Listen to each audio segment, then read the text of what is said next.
जो पूतना थी ना, वो राजा बलि की बेटी थी। पूर्व जन्म में राजा बलि की बेटी थी। इसका नाम था रतनमाला। जिस समय भगवान का सुंदर स्वरूप था, उस समय देख करके इसके मन में आया कि कितना सुंदर बालक है, इसको मैं अपनी गोद में लेकर के स्तनपान कराती तो मैं धन्य हो जाती। और जब दो ही पगों में सर्वस्व नाप लिया, तो फिर उसके मन में विचार आया कि ऐसे बालक को तो विष दे करके मार देना चाहिए।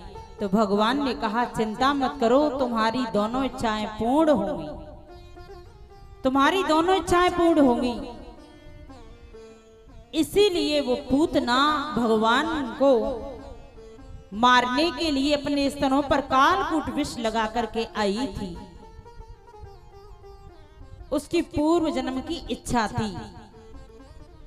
वैसे पूतना थी ना, वो कौन थी? अहो बकीयम स्तन कालकूटम जिगांशयापायदप्य साध्वीं लेवीं गतिं धातृचितां ततोऽन्यं कंबा दयालुं शरणं ब्रजेम। ऐसी थी पूतना। कैसी थी?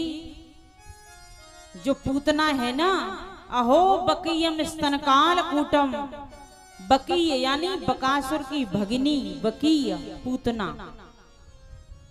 अहो बकीयम स्तनकाल कूटम जिगांसयापा यदप्य साध्वीं लेवीं गतिं धातृचितां ततोऽन्यं कंबा दयालुं शरणं ब्रजेम।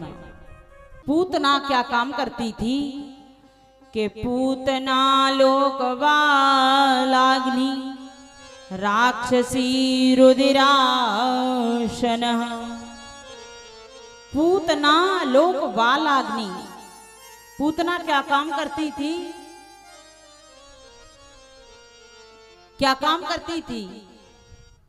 छोटे छोटे बच्चों को मार देती थी। बाल घातनी बालकों को मार डालती थी और रुधिरासना उन बालकों के छोटे छोटे बच्चों के रक्त को पीती थी। ये उसका काम था।